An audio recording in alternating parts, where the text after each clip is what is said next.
Can you describe the moment you knew entrepreneurship was for you? Like, what was your aha moment? Are we going this way? I'm happy to Let's start. go this way. Oh gosh, I think entrepreneurship is almost it's always been in my DNA, is how I see it. And we had the lights out. Mom put on the candles, and I saw the wax coming down. I was in my first school. I was very young, and I saw that wax, and I started shaping the wax. And it looked a bit like my rubber in my pencil case, right? And I thought, maybe I can make rubbers and sell them. So I made loads of wax rubbers. Later found out they don't really work that well. But I made loads of them, and I took them to school and actually sold a lot of them because I had these funky shapes done in wax and everything. And my mom got called into school by the head teacher saying, so she's going around selling these things. They're wax and they're not really rubbers. And I made pretty good money, by the way, Andy, on that. I was very proud of it myself. My mom, rather than sitting me down and telling me off for doing what I did, she absolutely encouraged me and empowered me even more, because she saw that it wasn't the wax that I was selling as rubbers. It was the innovation and creativity and entrepreneurship that was coming through. So she actually nurtured that and went, how did you think of that? Maybe you can use this next time. Or what about if we went and bought things and you wanted to sort of, make actual rubbers and we can sell them together. So I feel like it's part of my DNA of kind of, almost I see things and I see them from an entrepreneur's point of view rather than sort of, a businesswoman actually. I think I'm an entrepreneur first and then a businesswoman is how I see it, Andy. I love that story. Thank you so much. Bernice, what was your aha moment? Sorry? Can you ask the question again? They're asking for the question yeah, again. Of course. Can you describe the moment you knew entrepreneurship was for you? Like, what was your aha moment? My passion. The passion that I have for creating something new. I'm a risk taker. For me, it's the feeling of starting something, a new adventure, new ideas. When I first started Loman Creative Services, it was that aha of my passion and my frustration doing something the opposite of entrepreneurship. I know what it feels like to not be an entrepreneur, that frustration. And so for me, I know you can relate, Viva, right? So for me, it's passion. And I remember when I first had the idea to create Loman Creative Services, and I was sharing it with someone, and I was so excited about it. I was so excited to create something, and I began to create the logo, and I was just super excited. It was a burst of excitement that I created something new that I wanted to help people. And before that, I was actually doing it before I actually founded it as a business. So it was really my passion all along. I just didn't, at that time, create a business in the legal part of it. And so for me, I definitely would just have to say it's the passion. That's my aha moment of the burst of excitement, the feeling of this is something new. And I love it, yeah. Definitely passion. I love that. Great story, Bernice. I wanted to do. I can remember back as early as 5th grade selling candy to my classmates in school, and like VivaCoach, I made some pretty good money. Selling, because I could buy it really cheap and then sell it pretty high. Like a pack of now laters cost 10 cents. It had 6 now laters in it, 6 pieces of candy, so I could sell each one of those pieces of candies for a nickel. So I'm making pretty good money off of that, and I enjoyed having this extra cash, because I called it my McDonald's money, right? Can we go out to eat? Can we go to McDonald's? You have McDonald's money? Yes, I do. So, and from there, I've grown, multiple businesses before I even knew what entrepreneurship was. But when I started actually teaching entrepreneurship to elementary school children when I was in high school, I believe that was my aha moment, that not only is this a passion of mine, something I enjoy doing, but I'm good at it. I was able to inspire other people to also become entrepreneurs. And, that's all she wrote. That's been me, ever since. That comes from within. Joy, how do you feel about the question? What's your aha moment?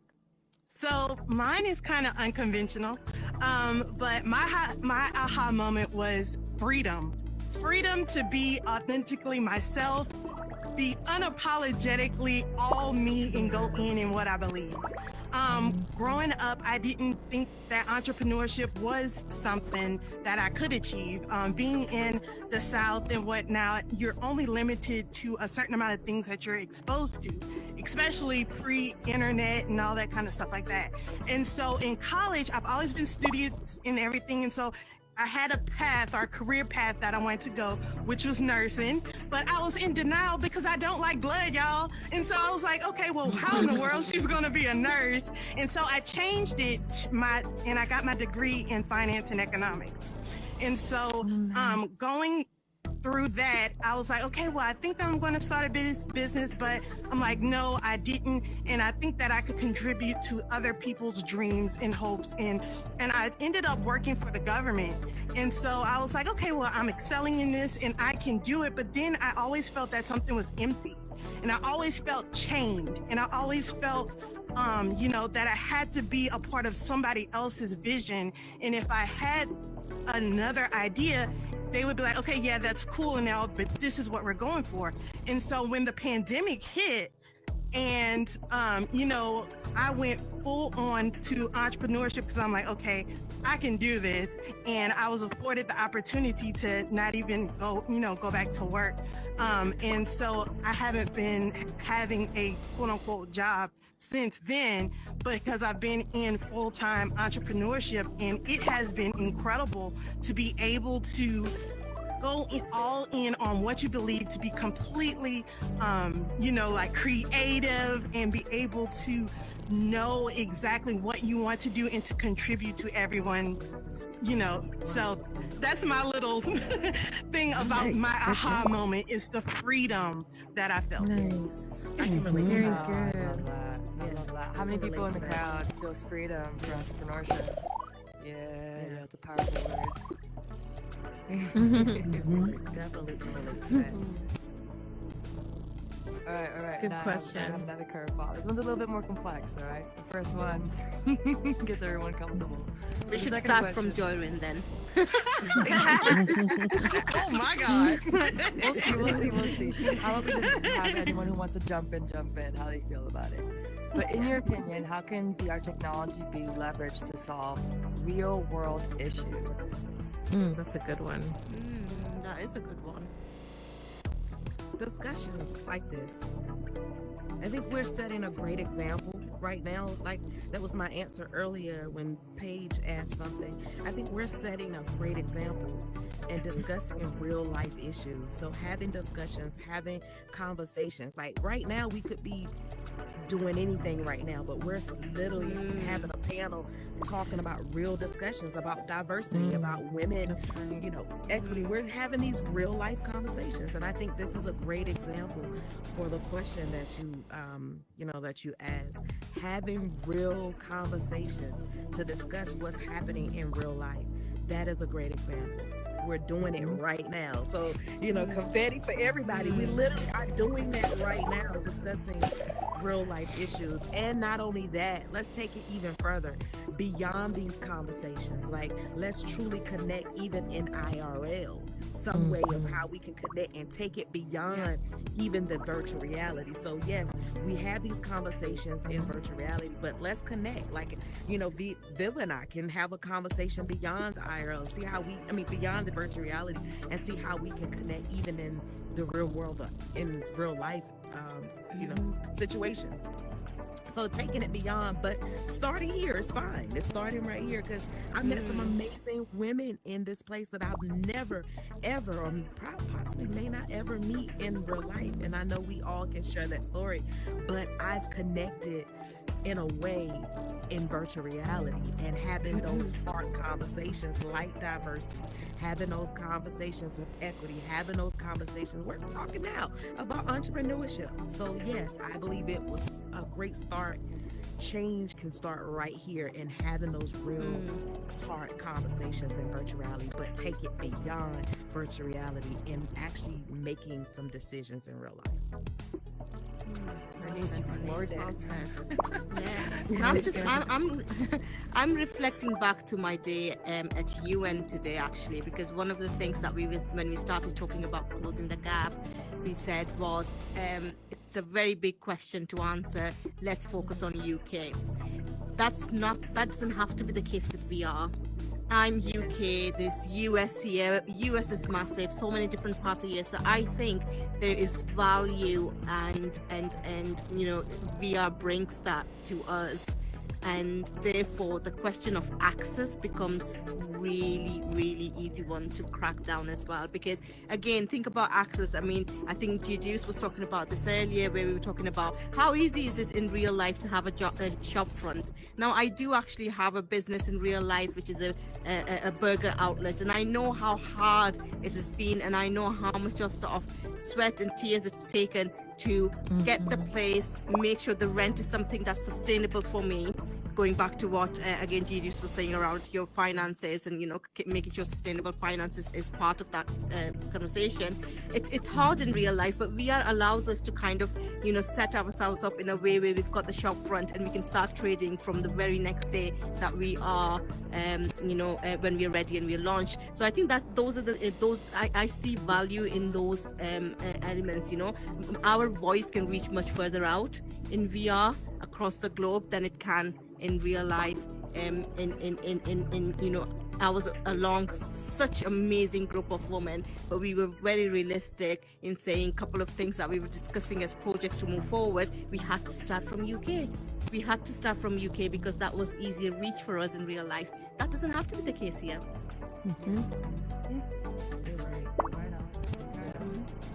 Anyone else want to answer the questions? Or next one?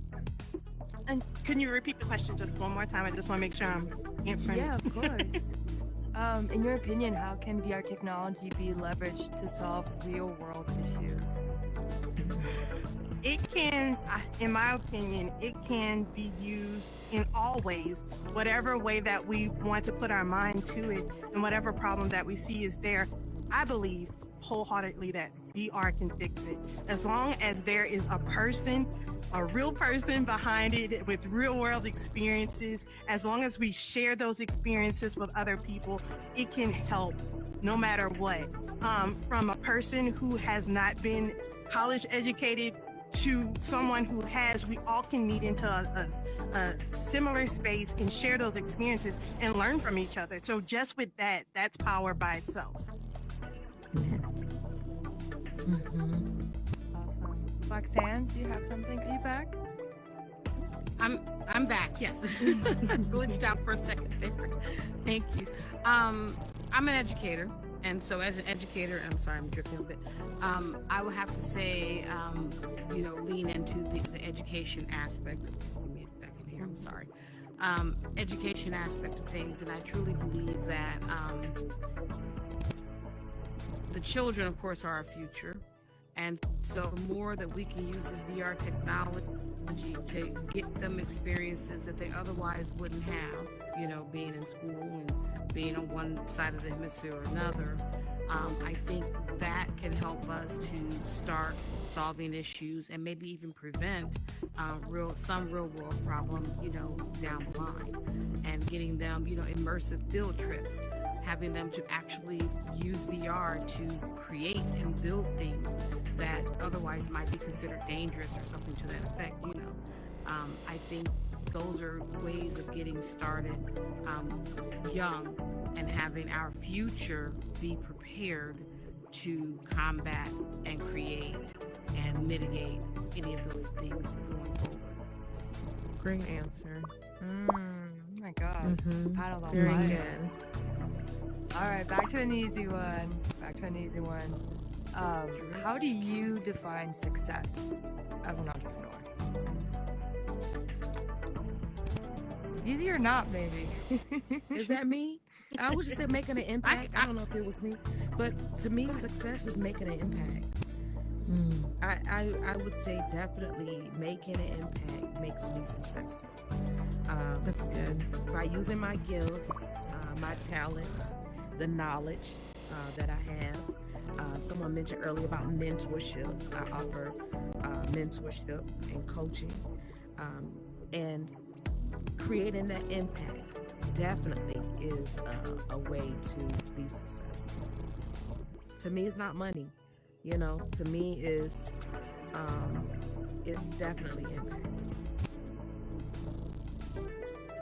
I love it. I'll Thank answer. you. Yeah. To repeat the As well, question, just to make yes. sure, is how you define success. Go ahead. For me is, did I reach my goal? You know, it's all 100% personal. Did I reach my goal? And, you know, for instance, when I launched my first business, which was a daycare, I literally just wanted to see if I could do it. And because it had taken me 5 years to get it off the ground. And I'm like, can I do it? Am I able to do this? And I did it. I got one child within, you know, less than 30 days after I put out my first set of flyers.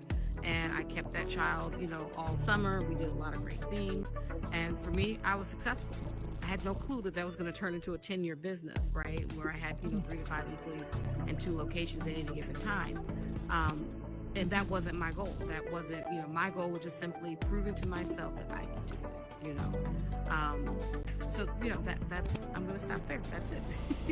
And I think for me as an entrepreneur, success is if you are combating fear at all times, because failure is part of the journey of an entrepreneur. I have had a portfolio of businesses. Some have been super successful, some have been successful, and some have been an absolute major failures. And not sort of, you know, reflecting that fear into yourself to then not be able to go back out and take risks. You were talking about taking risks, right, Bernice? And that's a really, really important characteristic of an entrepreneur.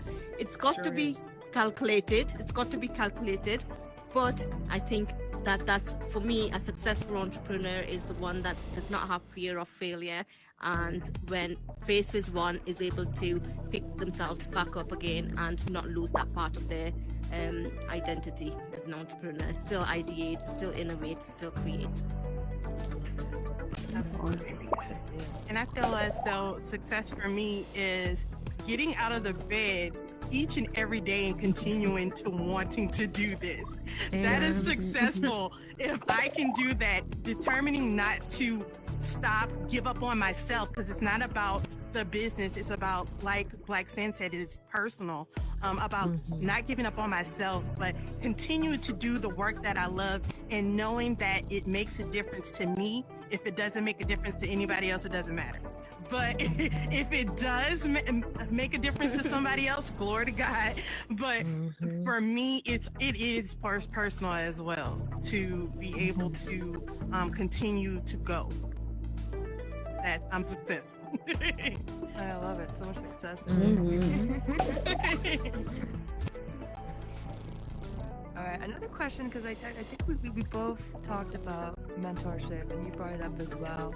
And I'm sure you're getting a lot of messages and outreaches, and sometimes they're clumsy. Sometimes you kind of wonder, why are you talking to me? Do you have any best practices? Like, how do you approach someone that you look up to and you want to collaborate with, or you want to work with? Like, what are some of your tips to, like, message someone and to get that response, that positive response back? I would say for me, if you're reaching out to somebody, be authentic with it. Be authentic in your approach, and be authentic in what you want. I mean, I've had some people that reached out to me and say, oh, I want to, learn from you, which I have no problem with it. But then I see them and they don't speak to me, or they don't, whatever the case may be. And I'm like, wait, what's going on? You just reached out to me. What's going on? And so be authentic to, if you just want to learn or know something, that's fine. But if you try to come about it to where you want to genuinely be a friend, but then you change up on it, that's not good either. So be authentic, because people know if it's not. Right. The motives has to the be. motive. Yes. It's the motives, because that happens to me too. And that recently happened. I was hired to cover media for a birthday party. It was a 60th birthday party. And this gentleman, he for some time, I have discerning of spirit, so let me say that. And so I had already peeked who he was at first. It was something that was just off.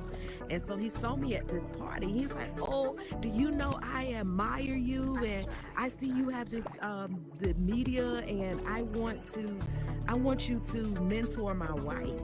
And so it was just, I could tell, like Joy was saying, it was just so off. Like, you don't talk to me beyond. You don't talk to me beyond this. Like, now we at this party.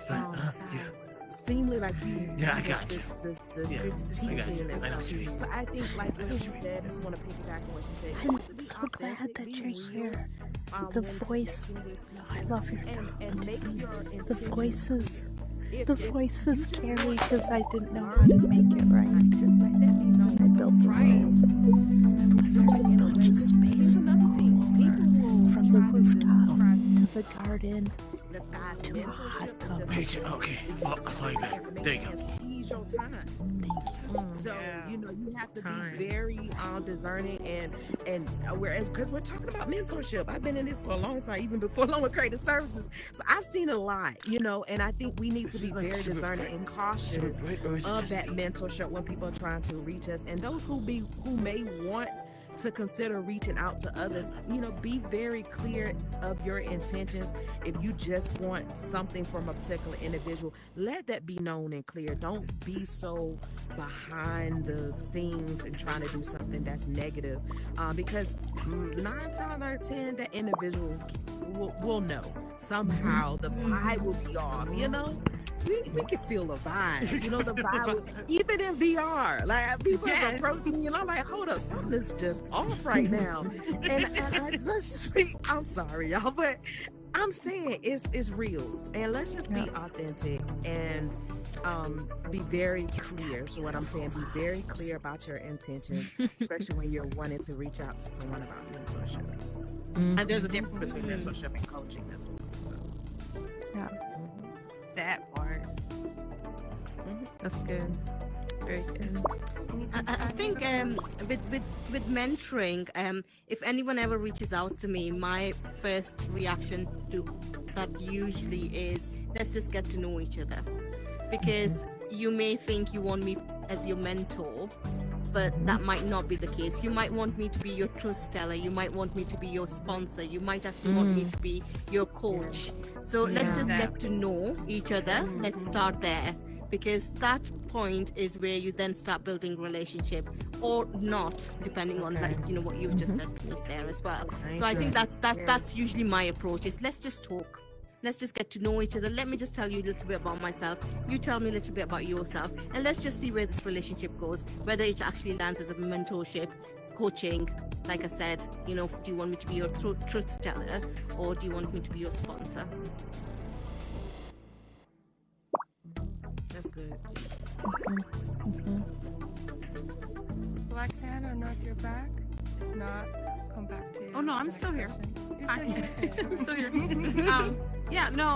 I think everything about that needed to be said has been said. I'm going to echo Viva about getting to know each other, because in my opinion, in my experience, mentorship is a very personal interaction, and it's difficult to mentor someone that you don't know, right? And like Bernice said, there's a difference between coaching and mentoring. It's easier to go into a coaching situation and you don't really know each other than a mentoring situation. So You know, I would say let's get to know each other. You try to get to know that other person, and then decide if you want them to be a mentor. I guess I lied. I will add something else. Understand what a mentor is, and understand what it is that you need and what you're looking for, and be very explicit about that. Because oftentimes I think people will get into a mentor-mentee relationship and both coming in with different expectations and never having communicated what those are. And so they then, you know, have a conflict going throughout, and it's not a good experience. And so if both understand what a mentor-mentee relationship should look like, and the mentee needs to be explicit about what it is that he or she is looking for, I think it'll make for a more valuable, you know, relationship and interaction with that. So that is 100% critical. And just a thought, or perhaps a question, even to wider audience as well. I love the idea of mentoring. I really do think when it's done right, it can really deliver results. But I've also actually put out programs in the past for reverse mentoring. Is that concept that many have got involved with or been part of? Because that is something that perhaps when I first started looking into wasn't necessarily a widely known concept or idea, but it can really deliver results. So the way that I've used reverse mentoring in past is leadership, getting women into leadership. So I actually paired up a woman senior exec with male perhaps partner or even senior exec, and they've done reverse mentoring to try and understand what is it that woman brings into leadership, and therefore how, you know, adds value and impact, and how the boards needs to shape and look around the organizations. And the reverse mentoring is really, I mean, that program did really, really well. So just sharing as a thought as well, if you haven't given thought to reverse mentoring, look into it. It's an exceptionally, you know, great way to address a lot of diversity issues as well. Oh, I love that point. Thank you. And Paige, I have one more question. Do it. And I want everyone to get involved because we've got some real, I'm going to say, kick bum businesswomen in here, and founders and entrepreneurs. So I just want you to name something that you're really proud You are disturbing. I'm gonna poke at you. of, something that you want to share. And I want everyone here to Let's just share let their voices beat you out there. through them. Yeah.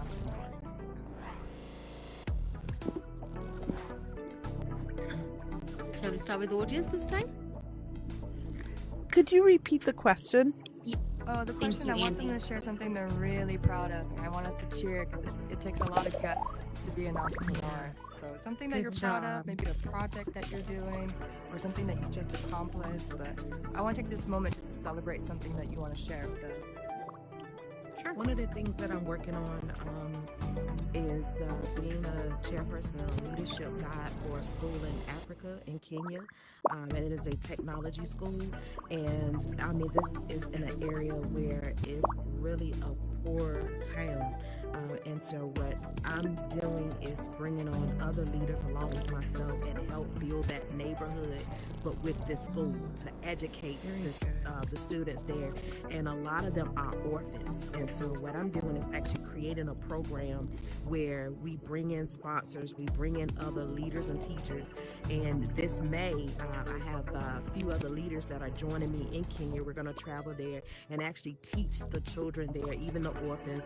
I'll be bringing VR headsets. Literally, it's their very first time ever being exposed to virtual reality. Some of them are like, what is that? And so we're exposing them that neighborhood, that whole entire community of technology, and helping advance them with the knowledge, and hopefully expand them even more, their minds with technology and how far it can go. And so that's one of the projects actually I've been working on. I was there in September, and so I'll be back with another group. I was there in September leading with a conference there, and I had 7 of us. We traveled there, including myself. And this time we're going to focus more so on the technology school, help build that, and help even build the leaders, because so many of the leaders there, the teachers, the instructors, they also need help with technology. So because when we leave, they're going to need to be equipped in. So that's one of the projects I'm very proud of, and to be able to see their excitement in their faces that someone is thinking of their community to give back. So that's one of the projects I'm very proud of, and I thank God for it. So thank you. Thank you. That's great, Bernice. I love that. I really love that. That's nice. And That's as an really educator, impactful. because I'm always about the kids and teaching and learning and Yes. stuff. So that's Thank you. I'll go next here. Nothing as exciting as what she's got going Oh, on. no. But I should have went first, darn it. No. But I'll say this, I finally was able to rebrand and relaunch my company, Idea to Empire, with a new focus. And we're now focused on bringing in established businesses into the metaverse, which, we're going to start taking clients here very soon. I'm very excited about that. But as a piece of that, I've also developed what's called the Empire, because I'm all about community building. And part of the Empire, one of the things, the first thing I've launched with the Empire is my Ideal Conversations. And this is something that you all were invited to come out and participate in. In fact, Rex, he was one of our presenters the very first time. Anyone else in here? Not yet, but we'll have all of you come and present. And we always have 2 presenters come, business owners, business professionals, or whatever. They talk about their business, what they've got going on right now, and then they get an opportunity to let the audience know 2 or 3 things that they're struggling with, some barriers that's keeping their business from getting to the next level. And then our audience of experts will then come and say, hey, have you tried this? Or I know how to do that. I can help you with that. And I've got like Mediclean Rupert. He's been to every single one of them. And they give some really wonderful, valuable information that people are paying thousands of dollars for, right? For free. And it is a community and a network that you're giving back to each other with that. So I invite all of you to come, even if you're just in the audience. That'll be great, because you all have some expertise that you can lend to each other. And if you ever want to present, just let me know. It is every 2nd and 4th Fridays of the month, starting at 7 p.m. at Idea to Empire. So that's something that I'm really excited about. So hopefully I will see all of you there. That's awesome. Hey. Yeah, thank you.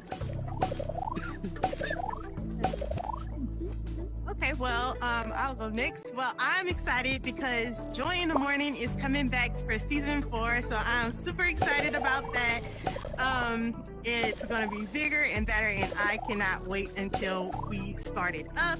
And also, too, we have another adventure that's coming up, is that last year we got to put over 150 different students representing 42 different HBCUs to expose them to metaverse technology last year, and we're getting to do that again this year. So I'm super excited about that. And yeah, a lot more to come, but that's what I'm super excited about. That's awesome. That's awesome. Well, I am really proud of being here. I've talked about how entrepreneurship is part of my DNA. I'm really proud of being able to pass that gene on to my kids, because they both have started their university this year, but they both have set up their own businesses. And instead of going out there as a student doing a part-time job where they had to work around the hours that were set for them by those employers, they have set up their own businesses which they work on when they have the capacity to do that without compromising on their education at university. And I'm so proud of it. My son is 20 and he's got a portfolio of 5 businesses under his belt. And my daughter has just set up her first business, which is doing absolutely fantastic. So I'm so proud of me in that sense, that I've kind of, again, I've talked about failures that I've seen over years as well, that I haven't passed on that fear, but instead I've passed on the ideation and the innovation, the creativity, so that they are actually able to go out there and do it as well. Round of applause for guys. That is amazing. Such an inspiring conversation, man. Thank you so much, and thank you, Paige. Oh my always, gosh. for setting this up. Thank you, everyone. It is truly a gift. Thank you so much, Andy. Thank you, Viva, Bernice, BlackSandz. Thank you. I don't know what's wrong with my boundary lately. I haven't been able to have a good deep hug. Thank you. Thank you. And JoyReign, thank you for joining us on this panel as well. Yeah, Thank you Joy. for the impromptu. Thank you. Absolutely. No problem. Anytime. all of the voices, the beings, the people with full lives and families, right? Who brought their experience of entrepreneurship and the future of work here tonight. I thank each of you. Thank you so much. Thank you, Paige. Yeah, thank you, Paige. Thank you. Thank you. How are we feeling? How's everyone feeling? Yeah, good. Like literally, this is Summit